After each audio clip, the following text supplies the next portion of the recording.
thewellnesscouch.com, streaming wellness into your lives. This is Up for a Chat with Cindy O'Mara, Karen Smith, and Kim Morrison.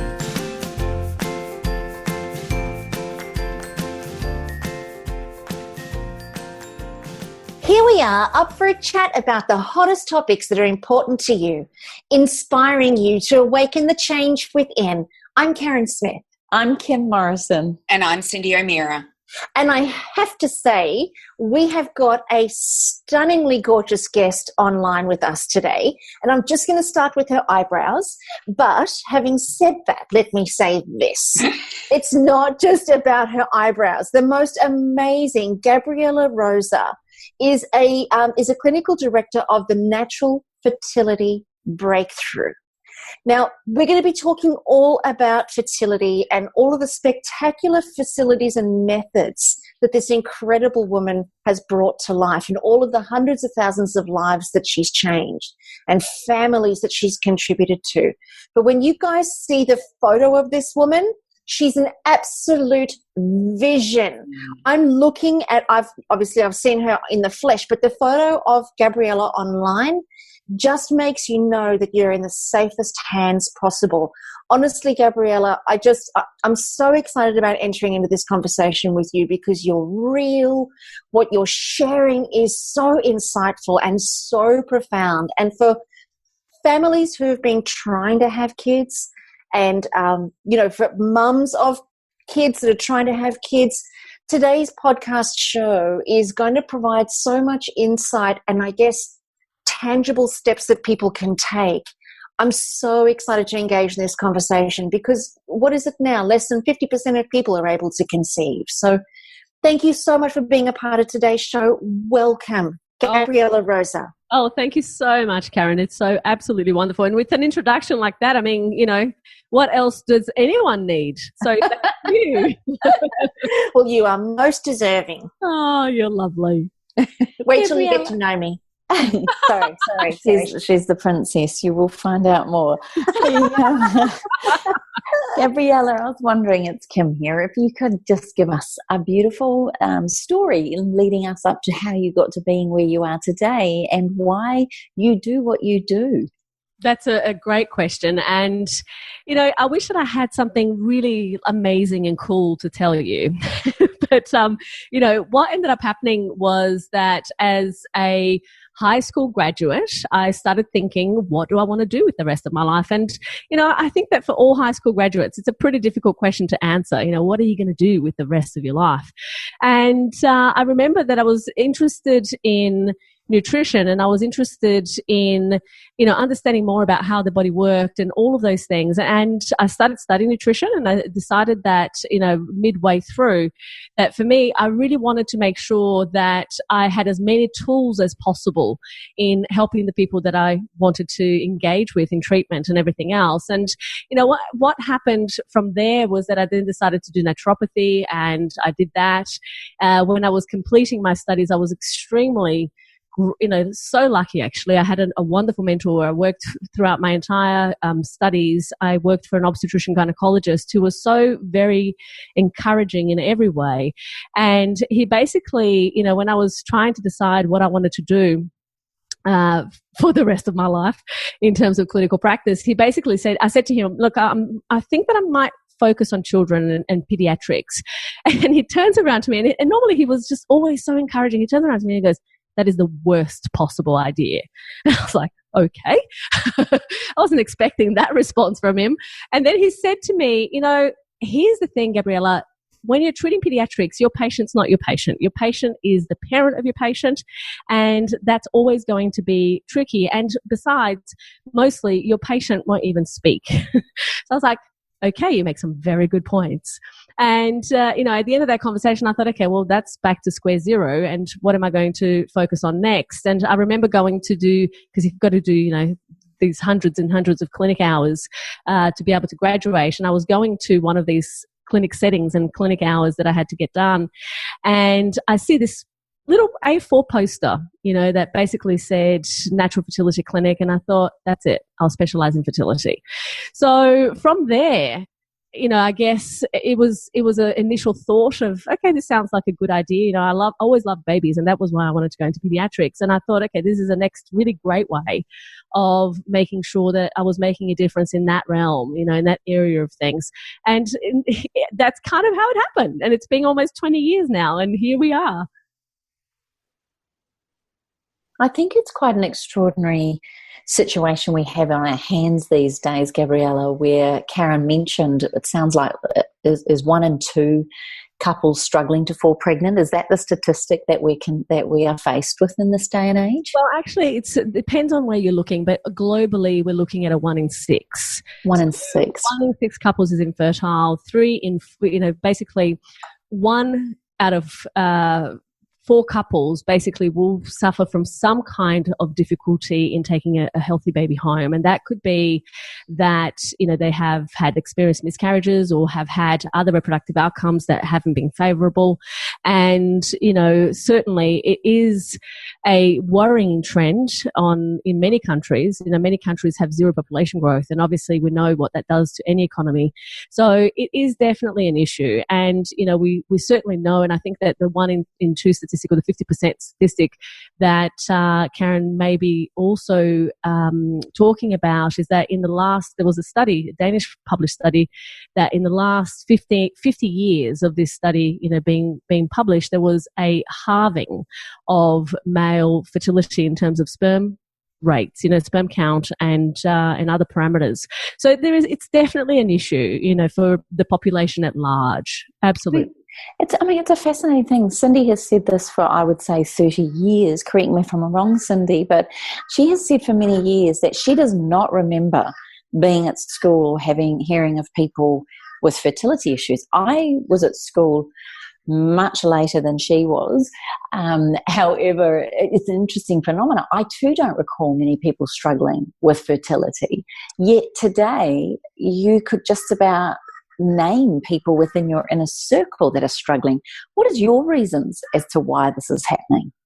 It's a great question. And I think that there are a couple of different reasons for this. I mean, in fact, we could probably name more than just a couple, but I think one of the major things is that fertility has become a topic of conversation these days. That's the first thing.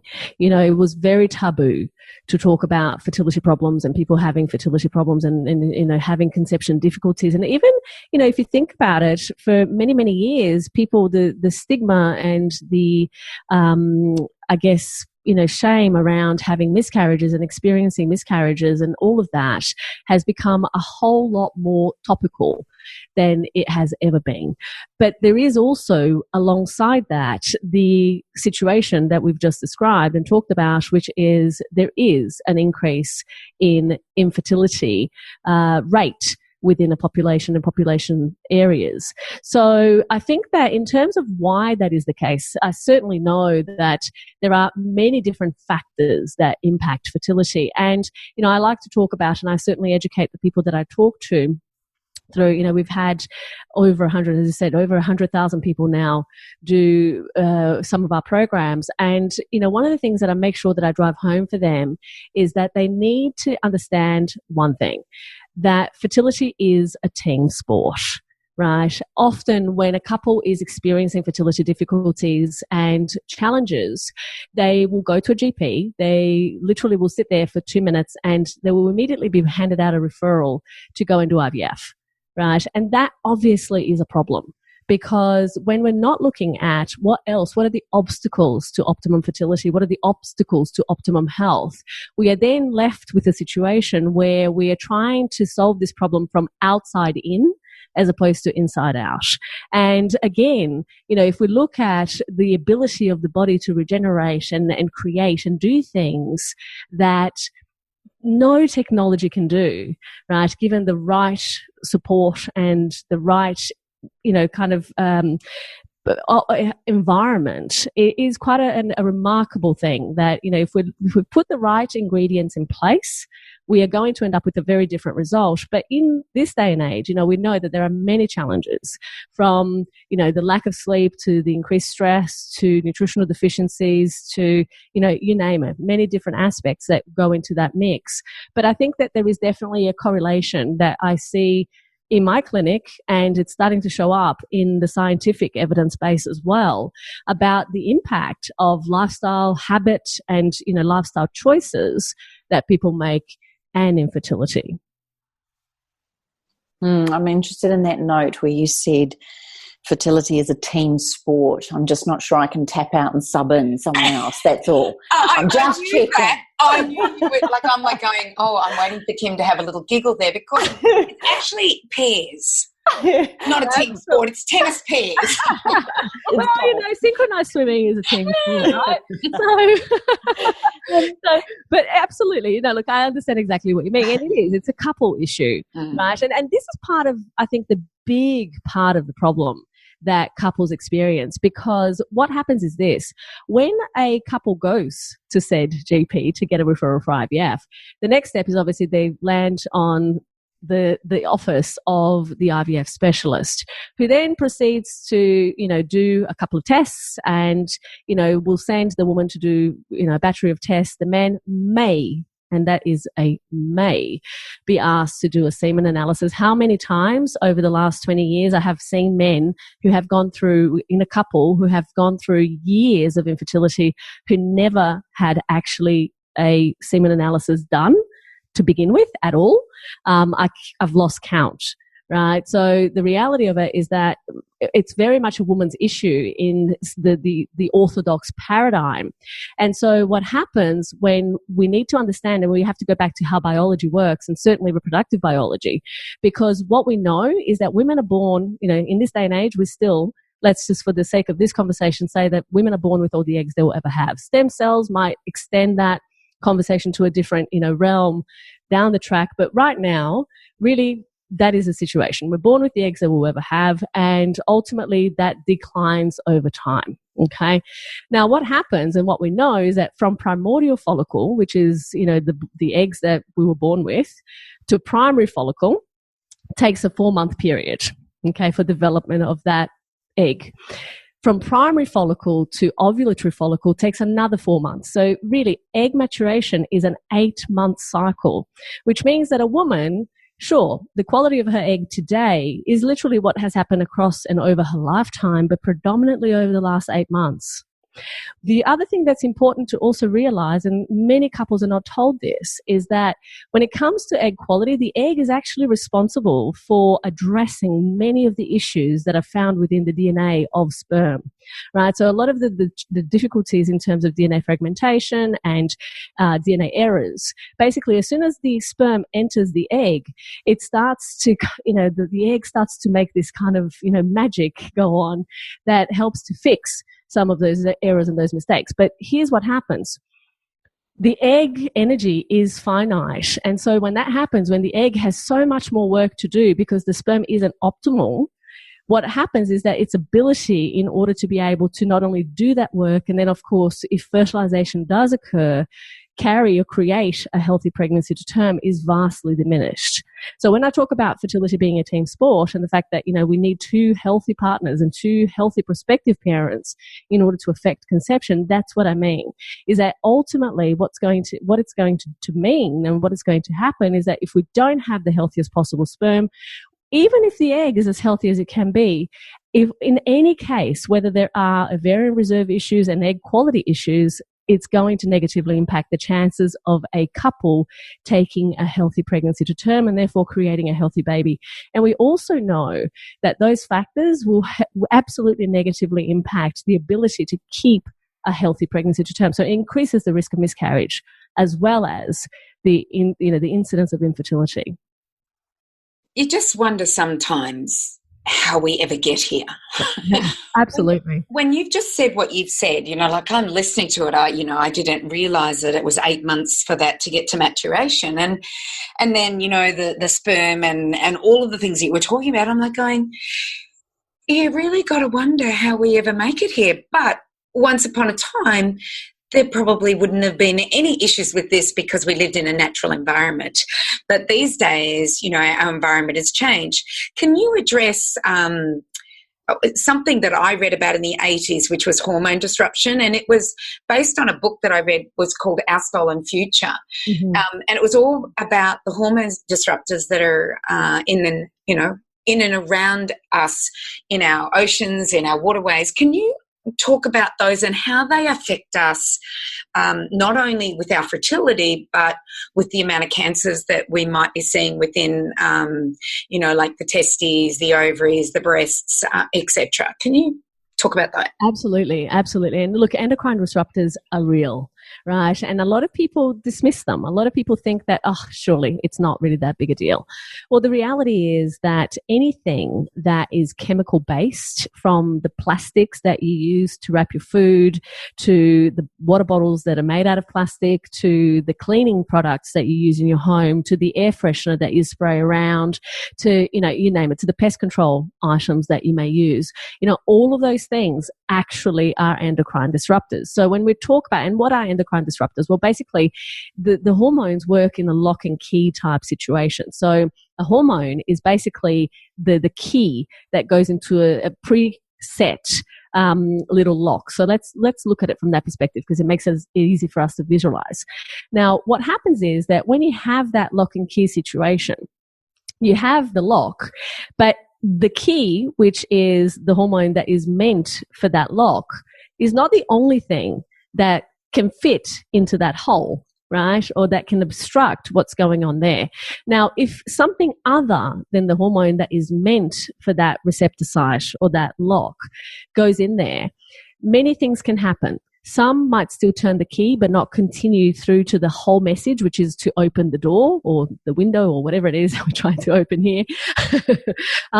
Others will basically, stop or block a message from getting across to begin with. Others might give a completely different message. Others might not fit in, but again, will obstruct the view or the way. And so what happens with endocrine disruptors is that even though they are not the actual key that's meant for that lock, they are going to have an impact.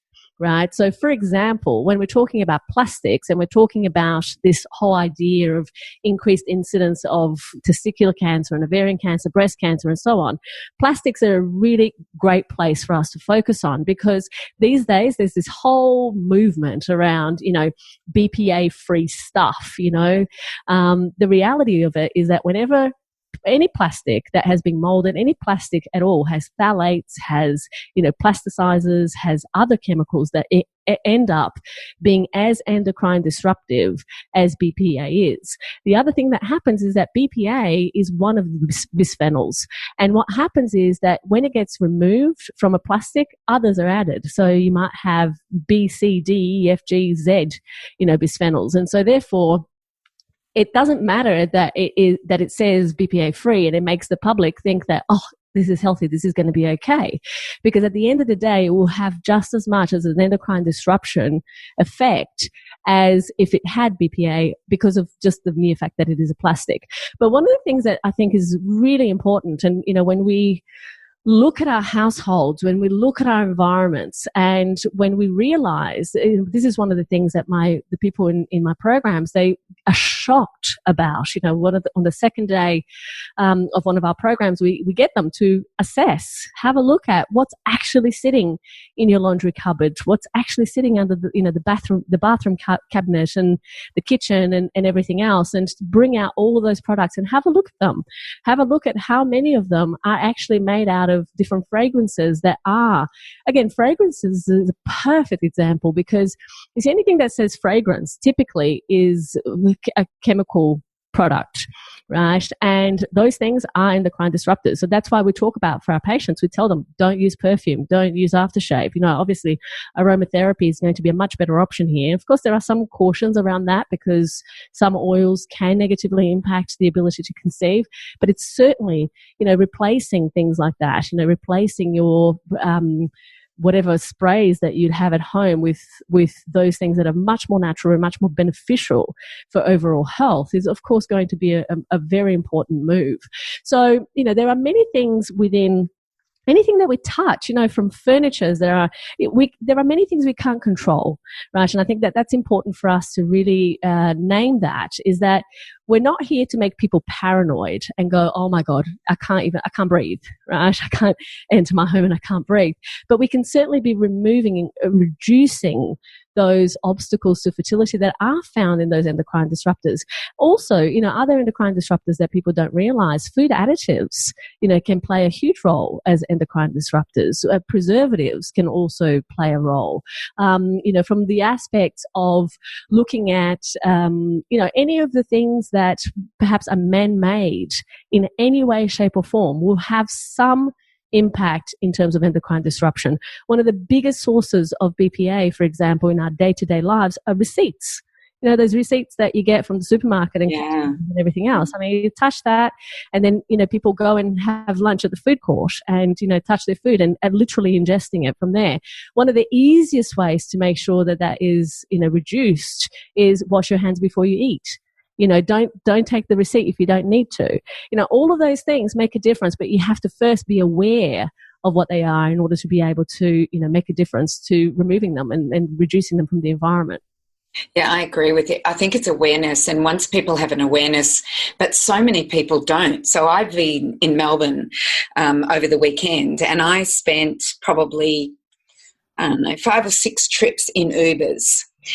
Every single one of them had one of those smelly things hanging, and I had to get the window down because I'm not used to that. Like I use Kimmy's beautiful 28 essential oils. They're my absolute favorite, and to have that fake smell.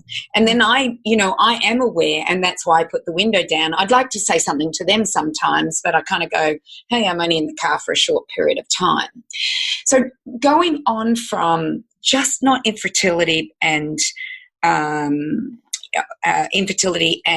not being able to hold a baby, so miscarriage, what about all the young girls? There's a lot of young girls that aren't getting their missing periods, not getting their periods.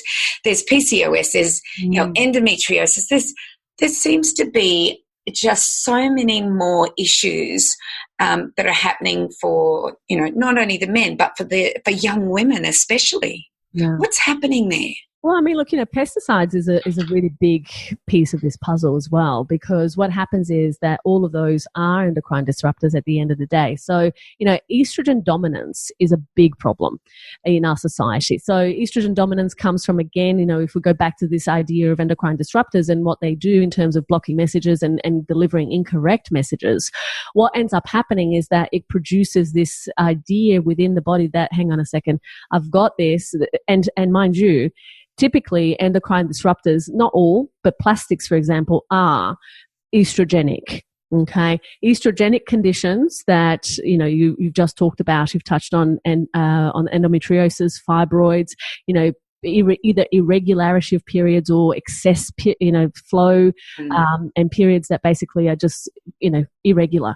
PCOS as well. I mean, there is definitely, there's an absolute link in terms of environmental factors and how that ends up impacting the ability for the body to self-regulate and regulate ovulation. Now, what also happens in not all cases of PCOS, but in some cases of PCOS, is that you have, even though you have an increased androgen impact, you will also have people who are overweight, right, with PCOS, and insulin resistance is an issue. But if you are overweight, you are going to be producing more estrogen as a result of your fat stores as well. So there is definitely this piece of the puzzle that comes, it's from within, but also from without kind of thing, the outside in versus the inside out type of situation. So there are many, I think that one of the things that I wrote about in my new book that's coming out is this idea that fertility isn't something that you need to learn about when you've decided that, you are in the honeymoon period and you want to have a baby, right? Fertility is a conversation that should be, like what are we taught in school? It's sex ed. What is sex ed? It's about contraception. Right? Actually, it's not even about contraception. What it is, it's about taking the pill and using the condom. Right? So you avoid STIs. And most people kind of ignore that part and they just take the pill. So what happens is when they're taking the pill, they are already setting themselves up for a huge amount of endocrine disruption from a place in a period in time where the HPO axis, which is the hypothalamus, pituitary, and ovarian axis, is most vulnerable. So what happens is that if we're doing this kind of, irregularity of cycles already from that period where the HPO hasn't been able to set the scene and set the tone properly, what ends up happening is that we end up with all sorts of irregularities.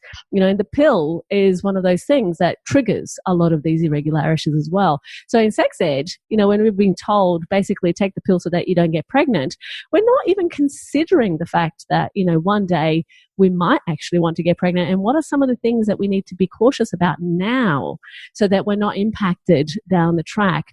All of those pieces of education need to be happening at a high school level. They shouldn't just be happening. Most people, what's fascinating?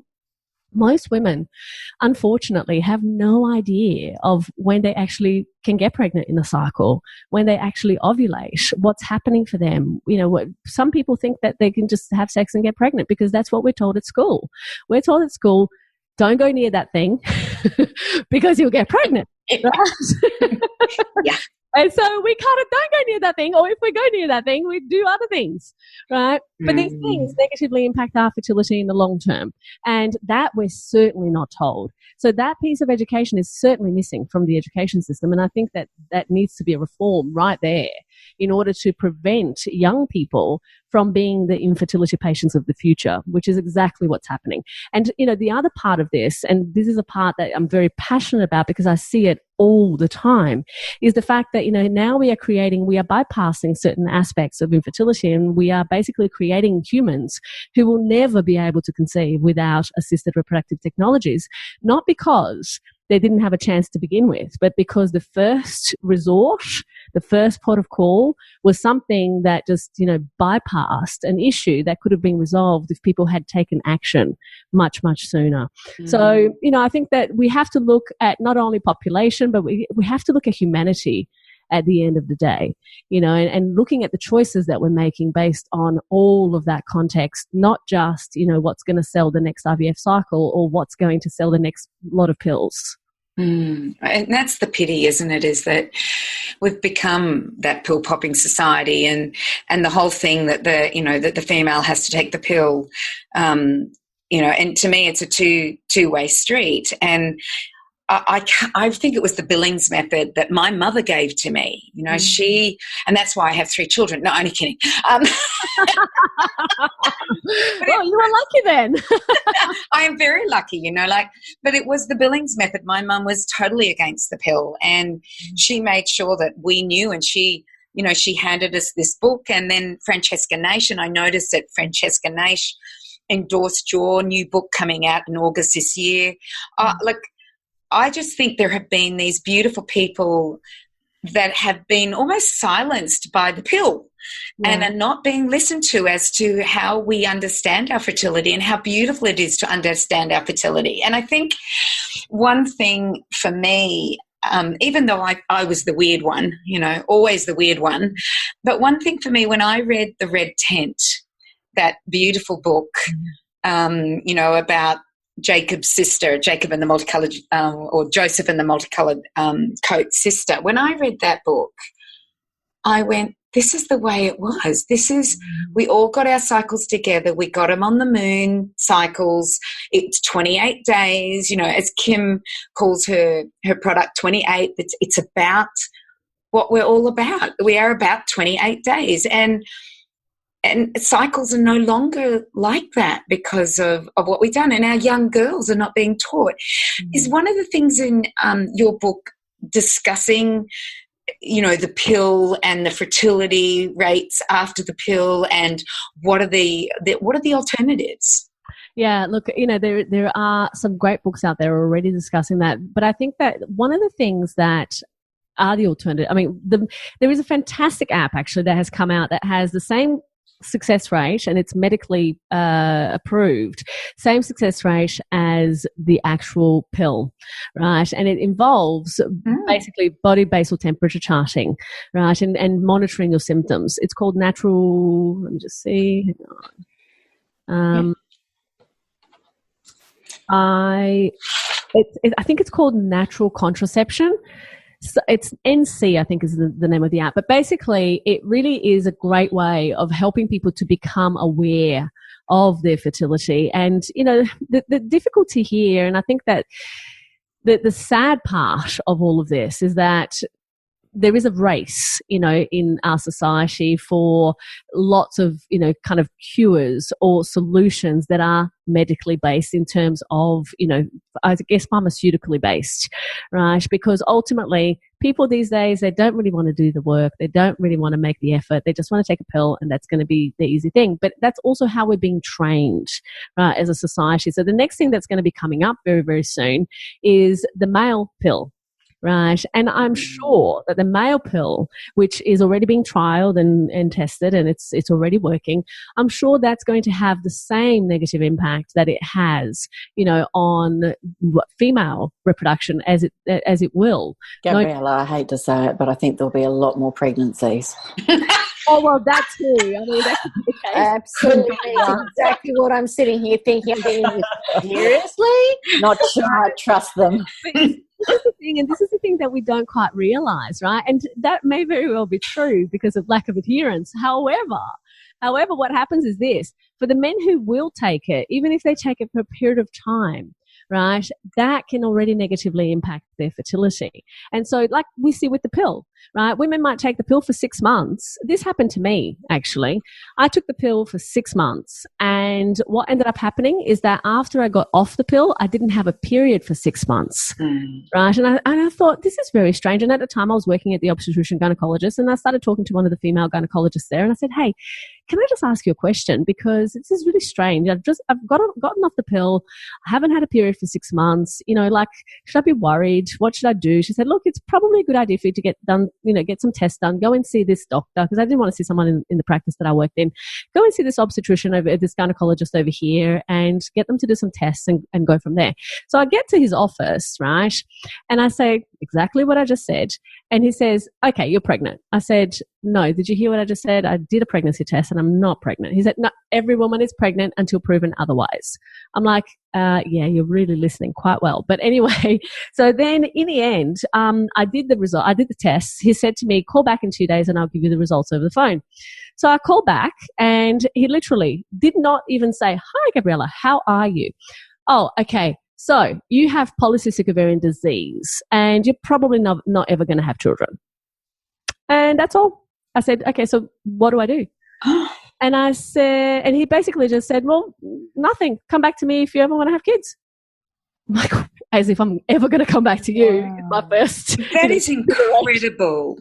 But you see, this is essentially what happens out there, you know, in real life, unfortunately. But yeah, that's exactly what happens. So, you know, I know that this is going to happen on the same side of the equation as it does to women everywhere around the world. Rosa, there's also, you've mentioned already around chemicals and particularly BPA and things like that. There's also, for many young couples and people trying to fall pregnant, and then those with weight issues, back to the chemical side of things. I mean, there's this group of chemicals now called obesogens, which are interfering and also endocrine disrupting. And then what about your thoughts around VOCs, the volatile organic compounds, where people are building new houses, we've got insulation, we've got brand new carpet and underlay, we've got brand new paint, we've got new lounge suites. There's no ventilation because heating is so important. Like, it could be something as simple as creating ventilation in the home. Is it that simple in your eyes as far as eliminating chemicals, watching the things that we're using in and on our bodies, and also ventilation? Can it be that simple for some couples? It would be nice if it was that simple, but it's not. But that is part of the issue. And I'll tell you what, here's what happens. A couple at peak fertility has an average of 3 months time to pregnancy. Okay. So basically it's literally have sex, get pregnant, have a baby, done. We're no longer having this conversation. When that doesn't happen, we then start to look at the obstacles that could be getting in the way. And that may be, there's a variety of different things, from the person's medical history to the environment, to nutritional deficiencies, to habits, lifestyle choices, you name it. So there's lots of different areas that can be impacted. So what happens though is that if you add one minor factor or an obstacle to fertility, and that might be, for example, a PCOS diagnosis, or, somebody who works in the chemical plant, or, somebody who basically doesn't get adequate sleep or has high levels of stress. So all of those factors become what I kind of dubbed minor factors or obstacles to optimum fertility. Now, this is actually statistical data, right? So we know that one minor factor and being added to the equation increases the average time to pregnancy from 3 months to 2 years. Okay. A second minor factor that we add to that equation, and again, we've talked about, all of these other factors, but insulin resistance might be another one, right? Obesity might be another one. You add another one of these factors to the equation, and all of a sudden we go from an average of 2 years time to pregnancy to 7 years.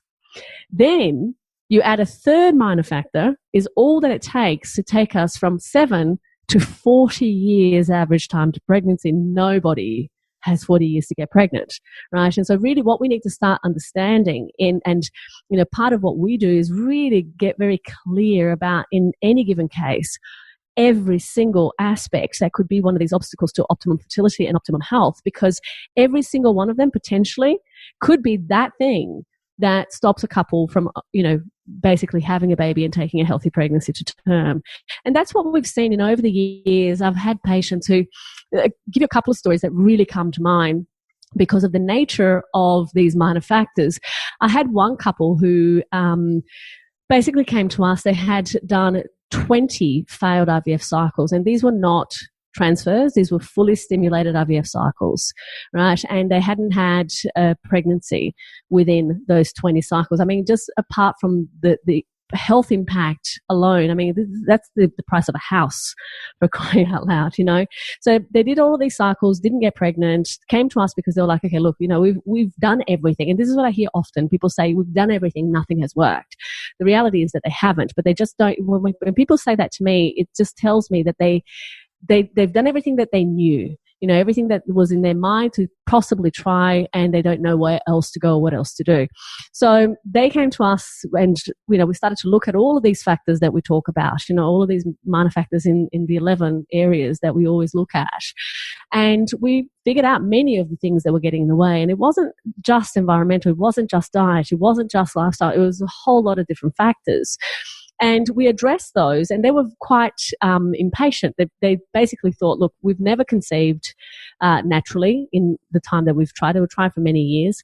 IVF hasn't worked, but I think we'd better go and do another IVF cycle just in case, so that we're not wasting time. Because by this time she was 39, right? So she was getting that double message of, you're too old, your eggs are no good, and, you're running out of time, which is essentially, very sadly, what people get all the time. But anyway, so she basically went ahead, did the IVF cycle, ended up with the embryo that was going to be transferred, got to the time of making that decision, and the endometrium was too thick. We couldn't transfer, so we had to wait a whole cycle before we could transfer. So that was 6 weeks, right? In that 4-week wait of, the cycle from the time of ovulation to getting a period, got that. Then obviously in that month that she had to wait, she ended up conceiving naturally, right? And basically everyone was a little bit dumbfounded by this, including us, because we also thought, wow, that's kind of amazing. But she conceived, she had a beautiful baby boy, and that was lovely. And that embryo that she had frozen in the freezer, basically after her baby boy was born, she decided to came back to the program, revisited, decided to then go and do that transfer. She's now 32 weeks pregnant, right, with her third child now, because she had, out of the 20 cycles, she had actually 23 failed cycles. The third ended up being her daughter. many years of infertility, came back after 20 cycles, nothing, then obviously did the program, had, natural conception, and then obviously transferred the embryo that she had from the time that she was originally doing the program as well. So, you look at situations like that and you go, okay, that cannot be chance, right? No. If it was chance, I mean, really. There's another patient that comes to my mind because it's an equally incredible story. She basically had 3 doctors from 3 different clinics tell her, you will never conceive without donor egg. And in fact, we even think that in your case, because of natural killer cells and a whole lot of other factors, it's probably not even going to work anyway. You might as well get a donor egg. Listen to this. You might as well get a donor egg or just adopt. Right. And she was like, okay, well, I'm not quite ready to do that. And she, came to us. We did everything that we needed to do. There were many factors that were actually on her partner's side that had never been addressed. And yet his sperm count was terrible. Like his sperm parameters were really under average. And there had never even been suggested one thing about this, and here she is being recommended to do donor egg, right, or even adoption. So they basically came on board, they did all the work, they did everything we asked them to do, and they conceived naturally, for the first time ever, after all the things that they had done for, I think it was 6 years of infertility. So then they came back to the program after the baby boy was born, and revisited, did everything that they needed to do again, and conceived with her second pregnancy, which was a beautiful baby girl this time, who was then incidentally born and named Natalia Gabriela. It was my first Gabriela baby in 20 years. Oh, that's beautiful. But, it's gorgeous. And, the reality of it is that these things happen not by chance. Right? They happen by design. They happen by deliberate focus and effort on the right areas. So as you said, Kim, there are some factors that will impact. And what you said is exactly correct, that there will be environmental aspects that need to be taken into consideration. Volatile organic compounds are a huge issue because of the endocrine disruption mechanisms. But that is one aspect out of many other factors that can get in the way as well. Yeah. Do you know what blew me away is that story about the lady that had all those failed IVFs. And despite all of those drugs, because I have a friend who's had 4 IVFs and, her children are now the same ages as my children. And I remember her saying when she was on the drug that she was on, and I can't remember the name of it, started with a C, she wanted to kill her husband. She said if she had a knife, for no reason, this is the thing that it did to her. And she said if she'd had a knife sometimes, she'd stab him. Oh, so this is what, and she was not like that at all. They had the most loving relationship. It was beautiful. But when she was on those drugs, it drove her. Yeah, many women. Yeah, to that. Clomid. It was Clomid, I think. Okay. And, we're going back to 30 years ago that she was on this. And despite, I know the drugs that they go on and all of the things that they do, just making those changes that you discussed enabled her to become fertile. That just, I would have thought there's no hope after that long, because I've heard so many people, just say I tried and they give up. So yeah. You're right. We've got to look at everything. And why are we not looking at this first? Yeah. Why is this not the first port of call, not the last port of call? Exactly. Precisely. I mean, that's the reason that I went to Harvard and that I'm, pursuing a master's in public health is exactly to make this change, to be honest, because I just feel that as a human, I just think that there has to be a better way. There has to be a better way. And this is not even about, there are so many other factors that will get in the way of not only being able to have a baby and obviously keep a healthy pregnancy to term and all of those things, but we're looking at population health in the long term, right? We're looking at generational health in doing these things, because we know now that epigenetics is real. Right, that the impact of the environment, everything that we do, or the choices that we make, they will impact not only our generation now, the next generation, the generation after that. There's many studies now showing that, your health could be what your grandmother ate or whatever else. And that is a reality of what we're dealing with in this day and age. So the things that we are bombarding our bodies with today will impact not just our next direct line generation, but, the generations that are to come. I often wonder if because we're at this point where, like, the 1940s was the beginning of DDT. Well, before that, it was arsenic and lead. You know, the grocery store entered the 1950s. McDonald's came in the 1970s. You know, vaccinations have gone from the, 1960s when it first began to a couple of vaccines to now. Oh my gosh, the list looks extraordinary, what I see now on the vaccination list. Then there's, the pill. And I look at all these things that have happened from, since the 1940s. And we're now hitting the third, fourth generation. And we now have a group of children, and we know the statistics because I've been on the ABS, and it's 40% of kids now under the age of 15 have a chronic disease or two or more. Yeah. Like, this is this that exposome, that epigenetics that's happening?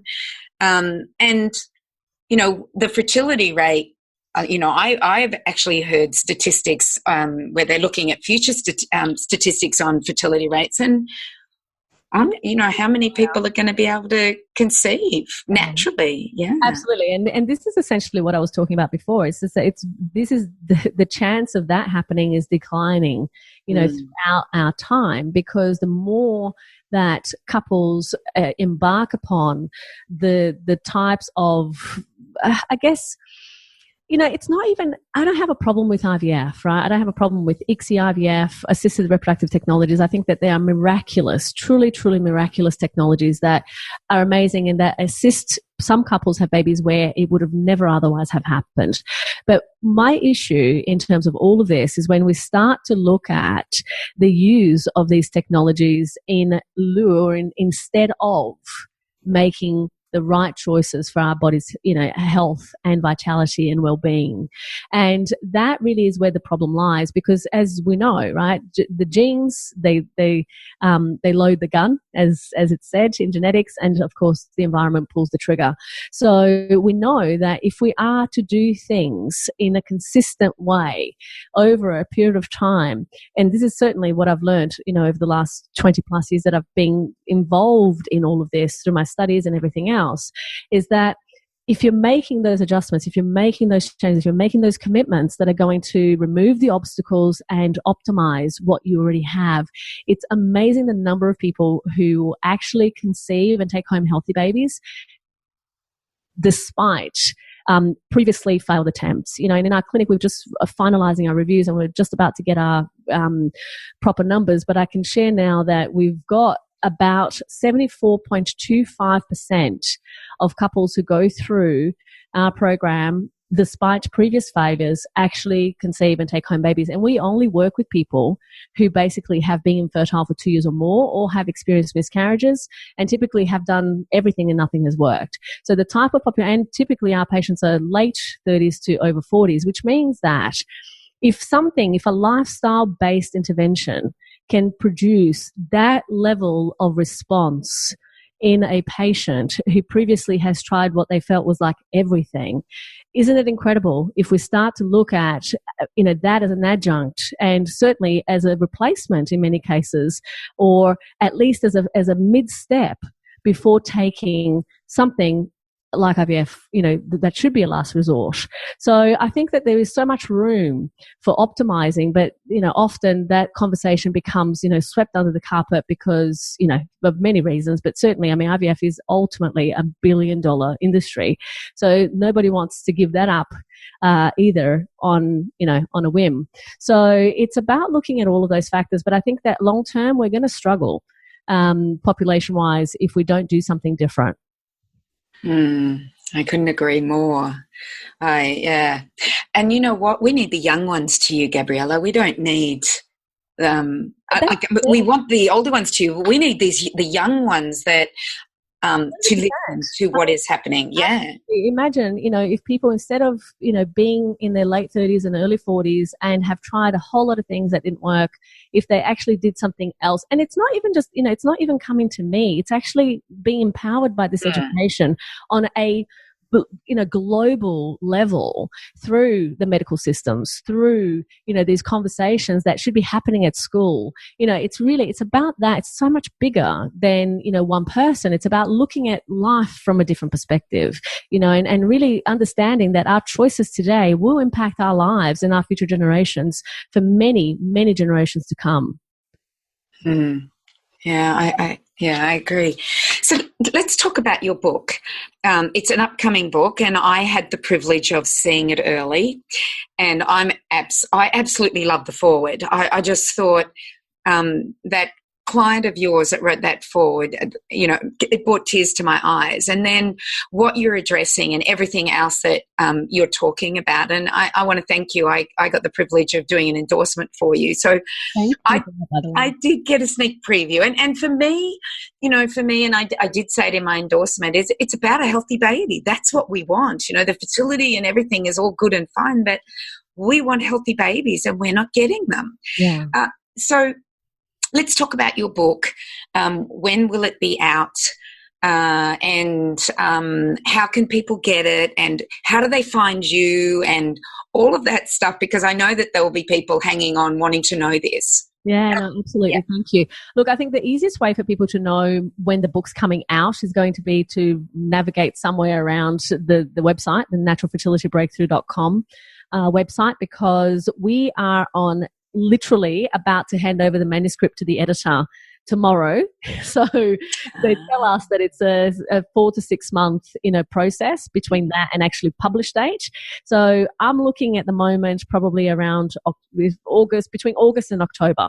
Okay. So it will depend upon, obviously how quickly we edit after that and everything else. But it's definitely well underway to being published, and it's going to be a great book. I think that it will enlighten a lot of people and help people understand the things that they can actually do and how they can optimize their chances of taking home a healthy baby. Because as you said, I think that there's nothing more to it. At the end of the day, even, if we look at intensive care units, for neonatal intensive care units and the cost of that to public health, and the fact that we know for a fact, and there's been many, many studies that talk about the importance of a healthy parent and prospective parent to decreasing those numbers, of NICU visits and everything else. So I think that it's looking at that whole picture.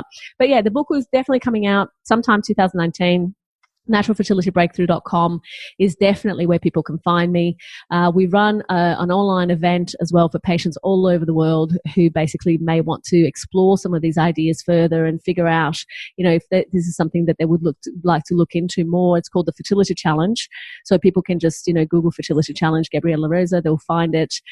We've just finished one. We had 6,000 people in this last event, and we typically run them a few times a year. So people can come in and join and check it out for themselves. I'll make sure I put that on the show notes for anybody listening in their car so that they have got that information. Thank you. Gabriela, can you tell us, sorry Cindy. No, you go.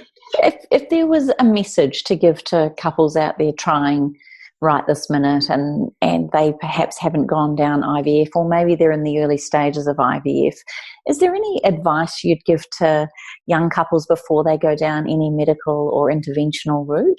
Is there anything you'd like to say to us? Do the Fertility Challenge, because it's a free event. And at the end of the day, it's educating people on the things they can do that will make a difference to their situation. We've had literally so many babies that have been born from just doing that one event, just doing that one thing that has change their whole thinking and their understanding about things. I think that it's about taking charge. A lot of people look at infertility as a sentence, that they have been sentenced with a issue that they can't do anything about, and there is nothing further from the truth. The reality of it is that infertility is a changeable diagnosis, and there are 9 different category reasons for miscarriage. So unless people are really digging deep, because I see a lot of people who have experienced miscarriage and have done, have had 1, 2, 3, 4, 11 was the highest number of miscarriages that we've treated in our program. And the reality of it is that unless you are addressing all of those minor factors or obstacles that I talked about, and you first of all understand what they are, but then you actually know what to do about them, it makes it very, very difficult. And, going back to basics is always going to help.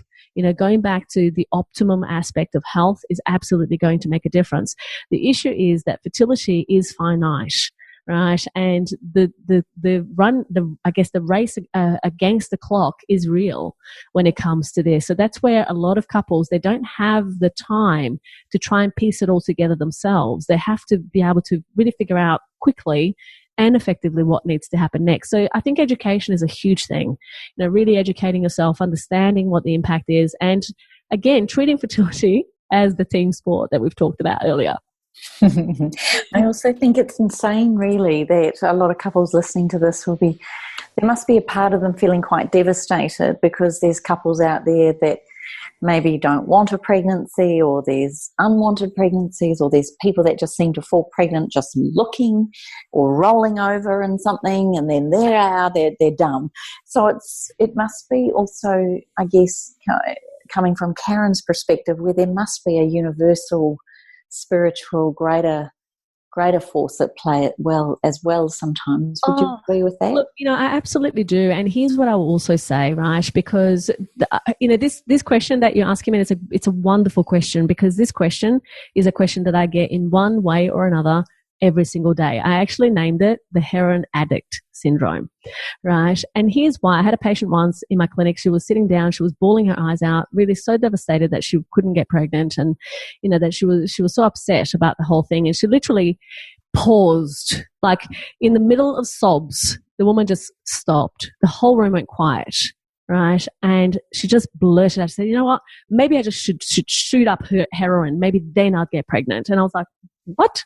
Like, I didn't quite, I was kind of shocked that the whole interaction was really quite bizarre for me. But then she proceeded to basically say this exact thing, that, there's these people out there who don't even want babies. They shoot up heroin here, left, right, and center, and they end up with healthy babies, right? Those were her words. And I was like, okay, that's one way of looking at the situation. And the reality of it is that it all comes back to what we actually deem healthy. First of all, because, in our society, we look at a child that has 2 eyes, 1 head, 2 arms, 2 legs as healthy, right, at birth.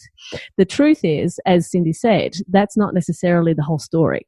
So there are different aspects that will come into play there. And when we talk about this idea of, there are, and this is all about epigenetics. We've all heard of people who one time or another have had someone who has never smoked a day in their life and died of lung cancer, right? And then another person who was a chain smoker who didn't die of lung cancer. And so we need to have a look and see, okay, well, what is it? And yes, I think that divinity plays a role, no doubt. But then there is also this whole aspect of epigenetics and what genes get triggered and what don't, right, as a result of our environmental impacts. And, this in certain aspects, in terms of like practical aspects, this is a major issue when it comes to being able to take charge of the things that you can actually do. One of the things that I talk about often is this whole idea of do your part and the heavens will come to your aid, right? You can't expect that it's just going to happen without you doing your part as well and doing the work. It was my mother that was the one that never smoked a day in her life and died of lung cancer. Yeah. You think of her epigenetics, I can tell them to you. They were, she was laced with DDT and arsenic and lead in the cornfields of Iowa. So we know that this is happening, and but it is right. You do feel like that sometimes. You go, you do the heroin effect. Yeah, exactly. I just go shoot up some heroin. It's like, okay, that's one way. Yeah, and you do see it, I'm afraid. And then you see these little addict babies, and and then they're in foster care. And I get it. Kim, what have you gotten from? What are your 2 takeaways from this hour that we've had with Gabriela? I feel one of the shocks, which I'm still quite in shock about, is the fact that only 1 in 4 couples will actually take home a healthy baby. There's difficulty in taking a healthy baby home, and I think the thing that I've taken away from that is just how damn grateful I am that I have had 2 healthy children. They're now adults. And I would love to say this to people listening that do have children, that, sometimes they can drive you batty. Sometimes they exhaust you. Sometimes they're awful to you. Sometimes it's a challenge and you wonder why on earth you went to all that trouble maybe to have them. But I'm sure listening to this and realising the statistics of 1 in 6 couples are infertile and 1 in 4 have difficulty taking a healthy baby home, if for nothing else, it's reminded me just how precious it is and how miraculous the whole journey of birth, pregnancy, conception, the whole thing is so profound and such a miracle and something not to be taken for granted. That was my biggest takeaway. And my other one was, back to the obesogens, the endocrine disruptors, the volatile organic compounds, the chemicals, the things that we do have control over that we could support ourselves with. I mean, when I went to have babies, 21 years ago, I didn't even realize there was any of these things, but my natural occurrence, Gabriela, I made my husband do a cleanse for 6 months with me, and we did a test. I got his sperm tested, and I'll never forget getting the test and then racing it in cotton wool and putting it on the counter and just looking at everybody going, that's my husband, and just like it was the most bizarre thing, but there was something innate in me that made me want to get us both healthy as possible to create the best possible outcome. And I didn't fall pregnant the first month we decided to have babies, and that was it. I was about to ring the IVF clinic. I was just devastated that I hadn't fallen pregnant. And thankfully the following month I did. And I just really feel for the couples out there that are struggling, because that in itself can put pressure on you, and then it becomes this robotic kind of thing. Instead of making love to make a baby, it becomes this quick, I'm ovulating, and I really feel for where the world is at, and I am so grateful to the work that you're doing, because when my daughter and Cindy's the same, we've got they're in the early 20s, but when they come to make decisions to have babies, I sincerely pray that they are part of a generation that has this awareness, this intellect, this knowledge, and this emotional intelligence to appreciate that it's a team sport, as you said. So thank you. They are my takeaways, darlings. Thank you. Well, I took away, we are trying to fix the fertility issue from the outside in rather than the inside out. And if we put the right ingredients in place, we are going to have a better outcome. So they were my 2, and I like ingredients for a recipe, ingredients for life, ingredients for a chemical-free home, ingredients for everything. So they were my 2 takeaways. And as we're coming towards the end of our podcast, Gabriela, what are your words of wisdom that you would like to tell our audience as your parting words? Take charge. Don't let it just happen to you. Take charge. Love it. Responsibility and charge. Love it. Yeah, absolutely. That makes all the difference. And I love your website, Gabriela, where you talk about the fertile method and how to help create your dream. I really think that that's a beautiful checklist for people that are interested. Could you just give us your website details again, please, sweetheart? Sure, that's naturalfertilitybreakthrough.com.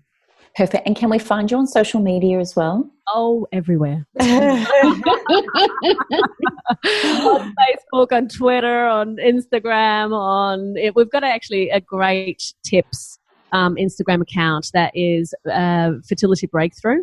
So at Fertility Breakthrough, it's wonderful tips. And at Gabriela Rosa Fertility, I started that account last year because we're having all these beautiful baby announcements and I didn't have a place to have them. So I decided to start that account, Gabriela Rosa Fertility, so that we could, announce our babies and, have a beautiful baby gallery. And it's growing by the second and it's just gorgeous. And how beautiful to have such a beautiful name, Gabriela Rosa, that they would want to name babies after you. Thank you. But that was the first in 20 years. Let me tell you, that took a lot. Yeah. Reminds me so much of a story when Danny was playing cricket and this beautiful couple that were horse breeders, they decided to name their racehorse Danny Morrison, and we were at the races and this horse Danny Morrison was about to line up. My husband played cricket for New Zealand, Gabriela, and anyway Danny said, I should put $100 on it, and I went, $100? Why would you put that much? We don't even know what the horse can do. Anyway, I said 20 each way. Well, the bloody thing won by 7 lengths, didn't it?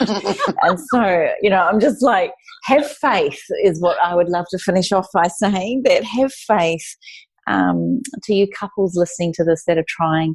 On behalf of Cindy, Karen and I, we truly wish you all the best and really do sincerely hope that your dreams do come true and that you get to welcome that amazing miracle into the world.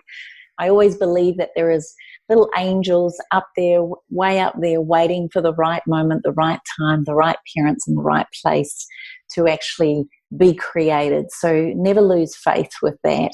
And Kim, sorry to interrupt you, because that is so beautiful. It is absolutely gorgeous. And, one thing that I've always thought is that, what if that little baby is looking in and preparing you to be the parent that it needs? So I think that it's so poignant that you should say that, because it's such a big, important part of, creating a family.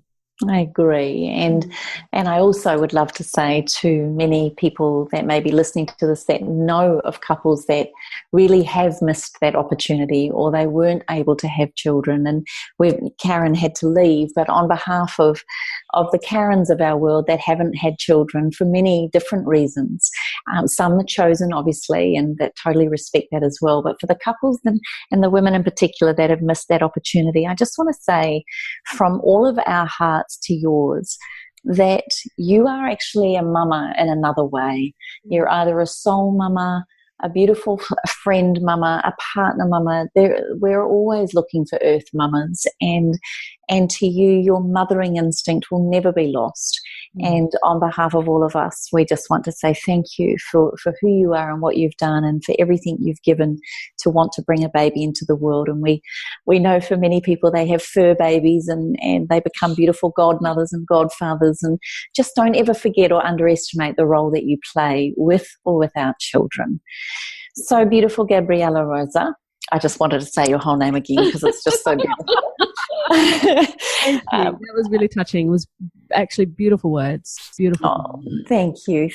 And I know Cindy, Karen and I just have absolutely loved having you on our show. It means a lot to every single one of our listeners. So to all of you, sorry, what was that? Such an honor. Thank you. Oh, our pleasure. So to all of our beautiful listeners, if you've enjoyed this as much as we have, or if you yourself know people that are struggling maybe in the fertility world, then maybe share this podcast with them, because I think something like this can be a game changer, and it can certainly open up our hearts, minds, souls and spirit to other possibilities, or maybe even little things we hadn't even considered. Take the fertility challenge, be a part of a ripple effect that Gabriela is creating so that you too can have your dreams come true. And make sure you post your comments over on our beautiful Facebook page, facebook.com/up-for-a-chat, or you can go to thewellnesscouch.com/up-for-a-chat. And I know for all of us, we certainly look forward to seeing you here at the same time, same place next week, where you become part of the ripple effect that's changing the world. We'll see you then. This has been a production of TheWellnessCouch.com. Check us out on Facebook and join in the conversation on Facebook.com/TheWellnessCouch. Subscribe to each show on iTunes and check us out on Twitter. The Wellness Couch, streaming wellness into your lives. Whilst the Wellness Couch presenter endeavor to provide accurate and helpful information to their listeners, these podcasts cannot take into account individual circumstances and are not intended to be a substitute for health and medical advice from a qualified health professional. You should always seek the advice of a qualified health professional before acting on any of the information provided by any of the Wellness Couch podcasts.